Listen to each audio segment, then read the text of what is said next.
నేను ధ్యానంలో ఒకటి చేస్తాను. నా దగ్గర నన్ను వచ్చి తాకిన వాళ్ళందరూ ఒక స్థాయిలోకి పోవాలి. వాళ్ళ సమస్యలు తొలగాలి. నా విశ్వాన్ని నేను అడిగేది ఇదే. ఎక్కడ చెప్పని ఒక సీక్రెట్ అడిగినారు కదా, ఇది ఎక్కడే చెప్పలేదు. నేను ఎక్కడ చెప్పని సీక్రెట్ ఒకటి అడిగారు, ఇది ఎక్కడ ఇంతవరకు రిలీజ్ చేయలే. నేను ధ్యానంలో నేను చేసేటప్పుడు నా దగ్గరికి వచ్చి నన్ను ఎవరెవరు తాకారో, నేను విశ్వశక్తిని అలా కనెక్ట్ అయిపోయినది, అది నాకు తెలుసు, జనాలకు తెలిసిపోయింది. నన్ను తాకిన వాళ్ళకంతా ఏదో ఒక రూపంలో వాళ్ళ సమస్యను తొలగించాలి. వాళ్ళ కోసం డ్రీమ్లోకి వెళ్తాను. అంటే మొత్తానికి ఒక డ్రీమ్ పట్టిస్తాను. నా ధ్యానంలో నాకు చేసుకుంటూ వాళ్ళకు కూడా చేస్తాను. విశ్వాన్ని అడుగుతాను, మిర్రర్లో చెప్తాను, ఆకాశాన్ని చూసి చెప్తాను. నన్ను నమ్ముకున్న వాళ్ళని వాళ్ళకి కనెక్ట్ అవ్వు, వాళ్ళకు కూడా ఒక మిరాకిల్ చూపించు, వాళ్ళు ఇది ఉన్న టాలెంట్ని బయటపెట్టు.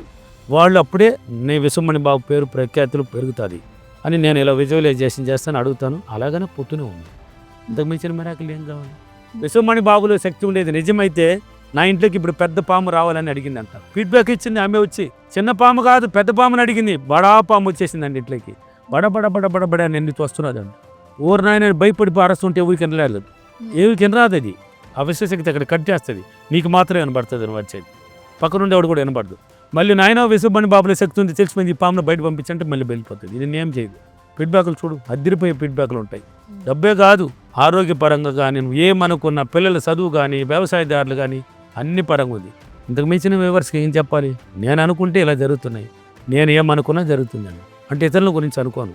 నాకు కావాల్సింది పాజిటివ్గా మాత్రం అనుకుంటాను. నా వ్యూవర్స్ కోసం మాత్రం, నా శిష్యుల కోసం మాత్రం నేను ధ్యానంలో ఇస్తాను. వాళ్ళు నెగిటివ్ ఉంటే లేట్ అయిపోతుంది. పాజిటివ్గా ఉన్నవాడికి మాత్రం వెంటనే టచ్ అయిపోతుంది. వెంటనే టచ్ అయిపోయి వాడు రేనాకులు చెప్పించేస్తాయి.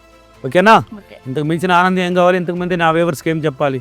అద్భుతాలు నా జీవితంలో ఎన్నో బోలెడు ఉన్నాయి. 1, 2 కాదు, బోలెడు ఉన్నాయి. ఒకటి చెప్పాను మీకు, సింపుల్గా ఒక 3 చెప్పాను. ఓకేనా?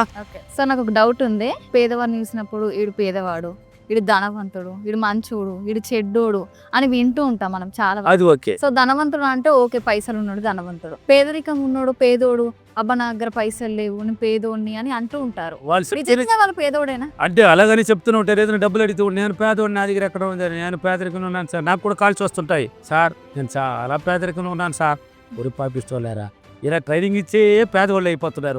వాళ్ళ ఆలోచన మొత్తం పేదరికంలో కూరుకుపోయినది. వాళ్ళ మైండ్ మొత్తం నెగిటివ్లో కూరిపోయి పేదరికంలో కూర్చొని గట్టిగా సంకల్పం పెట్టేశారు. నేను పేదవాడిని అని చెప్తున్నారు. చూడండి, అతనేమో ఎలా ఉన్నాడని అతనికే తెలియదు, కానీ పేదవాడు అంటున్నాడు. ఇప్పుడు బాగా తీసుకోండి, ధనవంతుడు వాడు ధనవంతుడు అన్నారు. ఓకే, వాళ్ళు ధనవంతులుగానే ఉన్నారు. పేదవాడు అంటేనే వాళ్ళ ఇంట్లో ఒకసారి చూడండి, వాళ్ళ ఇళ్లలో ఏమేమి వస్తువులు, ఇప్పుడు ఒక అతన్ని తీసుకుందాం, పేదవాడు అంటున్నాడు అనుకో, ఆయన ఇంట్లో ఏమేమి వస్తువులు ఉన్నాయో లెక్కేద్దాం. వాషింగ్ మిషన్ ఉంటుంది, 8,000 రూపాయలు ఉంటుంది, ఒక 20,000. కుక్కర్లు ఉంటాయి, గ్యాస్ ఉంటుంది, ఇండక్షన్ స్టవ్ ఉంటుంది, మామూలుగా ఉంటుంది, వోల్ట్ ఉంటుంది, బెడ్ మంచాలు ఉంటుంది, సోఫా దిండ్లు ఉంటాయి, ఫ్రిడ్జ్ ఉంటుంది, టీవీ కూడా పెద్ద టీవీ ఉంటుంది, మళ్ళీ బంగారు ఉంటుంది, పిల్లలకి అన్నీ ఉంటుంది, భార్యకు ఉంటుంది, ఆయనకు ఉంటుంది. ఇవన్నీ లెక్క చేస్తే వద్దన్న ఒక 90 లక్షలు, 94 లక్షలు, 1 కోటి రూపాయలు పోతే 50 లక్షలు వచ్చిన వాళ్ళు ఉన్నది. అంటే ఇన్ని లక్షలు ఉన్నవాడు పేదవాడా? అన్ని రూపాయలు పేదవాడు అంటేనే ఇన్ని వస్తువులు కొనిపెట్టుకొని ఉన్నాడండి అతను, కానీ వాడు పేదవాడు అంటున్నాడు. నాకు కర్నూలులో మొన్న కూడా జరిగింది క్లాసులో, పేదవాడు అన్నాడు. సార్ నేను పేదవాడిని సార్ అని అన్నాను. ఇక్కడ పేదవాళ్ళు ఎంతమంది అంటే గమ్మని ఉన్నారు. నిజం ఒప్పుకోండి, నా దగ్గర అన్నాను. నేను పేదవాడు అని లేచాడు ఒక అతను. సరే నువ్వు పేదవాడు అంటావు, ఇంకొక అతను చెప్పాను. ఆయన ఇంట్లో ఏమో మన నువ్వు రాయవయ్యా, నేను చెప్తా ఉంటాను. ఏమో నా చెప్పంటే అన్ని చెప్పుకొచ్చినాడు, ఫ్రిడ్జ్తో కూడా మొత్తం రాసుకున్నాను. ఆ వాల్యూ, ఎగ్జాంపుల్కి వాల్యూ వేయమన్నాను. 94 లక్షలు వచ్చింది.